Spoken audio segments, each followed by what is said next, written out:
Hello friends, ഇന്ന് ഞാൻ ഉണ്ടാക്കാൻ പോണത് എൻ്റെ ഒരു ഫേവറേറ്റ് ഡിഷാണ് ചിപ്പിയിറച്ചി എന്ന് ഞങ്ങളിവിടെ കായംകുളം കൊല്ലം ഏരിയയിലൊക്കെ പറയും. ഓയിസ്റ്റർ എന്ന് നമ്മൾ ഇംഗ്ലീഷിലും പറയും. അപ്പോൾ ഈ ചിപ്പിയിറച്ചി എന്ന് പറഞ്ഞത് എൻ്റെ ഒരു ഫേവറേറ്റ് ആണ്. അത് ഞാൻ ആദ്യമായിട്ട് കഴിക്കുന്നത് ഇവിടെ കായംകുളത്ത് കല്യാണമൊക്കെ കഴിച്ചു വന്നതിന് ശേഷമാണ് ഇവിടെ കഴിക്കുന്നത് കേട്ടോ.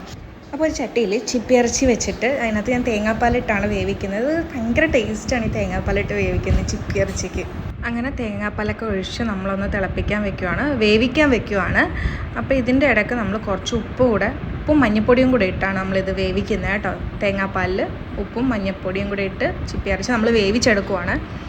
അപ്പോൾ അത് നന്നായിട്ട് വേകണം. ഇത് നല്ല ടൈം എടുത്ത് ഈ വെള്ളമൊക്കെ പറ്റിച്ച് ഈ ഒരു പരുവത്തിനാകുമ്പോൾ നമ്മളിതിലേക്ക് ഇതൊക്കെ എടുത്ത് ഒരു പാത്രത്തിലേക്ക് മാറ്റും നമ്മൾ. എന്നിട്ട് ഈ ഇതിൽ തന്നെ നമ്മൾ ഇഞ്ചിയും വെളുത്തുള്ളി പച്ചമുളക് കറിവേപ്പില ഇത്രയും നമ്മൾ ഒന്ന് സോട്ട് ചെയ്തെടുത്തിട്ട് ഇതിലേക്ക് കുറച്ച് സവാള കൂടെ നമ്മൾ അരിഞ്ഞ് ചേർക്കുന്നുണ്ട്.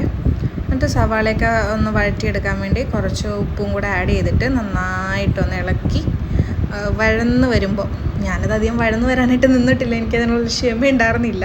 അപ്പോൾ നന്നായിട്ട് ഇങ്ങനെ വഴന്നൊക്കെ വരുമ്പോഴത്തേക്കും നമ്മളിതിലേക്ക് തേങ്ങാക്കൊത്തിടാൻ മറന്നുപോയി ഗൈസ്. ആദ്യം തന്നെ അത് ഇടേണ്ടതായിരുന്നു. ആ ഇഞ്ചിയും വെളുത്തുള്ളിയൊക്കെ ഇതാക്കുന്നതിന് മുന്നേ ഇടേണ്ടതായിരുന്നു, പക്ഷെ മറന്നുപോയി. അതുകൊണ്ട് ഞാനിപ്പോൾ ആഡ് ചെയ്യുന്നുണ്ട്. എന്നാലും കുഴപ്പമില്ല, ടേസ്റ്റിന് ഒരു വ്യത്യാസക്കുറവും വരുന്നില്ല കേട്ടോ.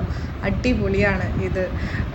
സിമ്പിളാണ്, നമുക്ക് എല്ലാവർക്കും അറിയാവുന്ന കാര്യങ്ങളൊക്കെ തന്നെയുള്ളൂ. ഇത് പ്രത്യേകിച്ചൊരു കുക്കിംഗ് വീഡിയോ അല്ല, ഇത് നമ്മൾ വീട്ടിൽ ചെയ്യുന്ന ഒരു കാര്യം ഞാൻ നിങ്ങളെ കാണിച്ചു തരുന്നു എന്ന് മാത്രമേ ഉള്ളൂ. അപ്പോൾ അതിലേക്ക് കുറച്ച് മഞ്ഞൾപ്പൊടിയൊക്കെ ഇട്ട് ഒന്നുകൂടെ വഴറ്റി ഉണ്ടാവും. ഇത് വഴന്നിട്ടില്ല കേട്ടോ, നന്നായിട്ടൊന്ന് വഴന്നിട്ടൊക്കെ നമ്മൾ ഇതിനകത്തേക്ക് ചിപ്പിയിറച്ചി ആഡ് ചെയ്യുള്ളൂ. പിന്നെ മസാലയെല്ലാം ഞാൻ ഇപ്പം തന്നെ ആഡ് ചെയ്യുന്നുണ്ട്. കൂടുതൽ ഇങ്ങനെ വഴന്ന് കുറേ ഭംഗിയായിട്ടൊക്കെ ഒന്നും അങ്ങനെയല്ല ഞാൻ ചെയ്യുന്നത്. ഞാൻ ഇതെല്ലാം കൂടെ അങ്ങ് ഒരുമിച്ചിട്ടങ്ങ് വഴറ്റിയെടുക്കും.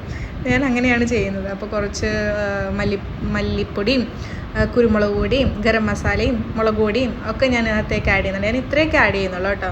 ചെറുതായിട്ടൊന്ന് മസാല എല്ലാം പിടിച്ച് വരുമ്പോഴത്തേക്ക് അതിനകത്തേക്ക് ഒരു തക്കാളിയും കൂടെ ആഡ് ചെയ്ത് കൊടുക്കുന്നുണ്ട്.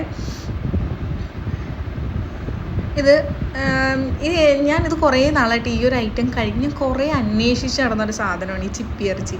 കാരണം നാട്ടിലെ ഹസ്ബൻഡിൻ്റെ ബ്രദറും ഒക്കെ ലീവിന് വരുമ്പോഴാണ് സാധാരണ ഈ ഒരു ഇത് നമ്മൾ കായലിൽ നിന്ന് എടുക്കുന്നത്. ഇവരാണ് എടുക്കുന്നത്. അപ്പോൾ ഇവർ വരുമ്പോഴേ നമുക്കിതൊക്കെ കഴിക്കാനുള്ളൊരിതേ ഉള്ളൂ. അപ്പോൾ ഈ സംഭവം ഞാനിവിടെ അഴീക്കൽ അന്വേഷിച്ച് നടന്നൊരു വീട്ടിൽ പോയി ഞാനിത് മേടിച്ചതാണിത്, അത്രയും കഴിക്കാനുള്ള ആഗ്രഹം കൊണ്ടിട്ട്. അപ്പോൾ ഇത്രയേ ഉള്ളൂ നമ്മുടെ ചിപ്പിയിറച്ചി റോസ്റ്റ്. ഇതാണ് ചിപ്പിയിറച്ചി റോസ്റ്റിൻ്റെ ഫൈനൽ ലുക്ക്. അപ്പോൾ ശരി, ബൈ.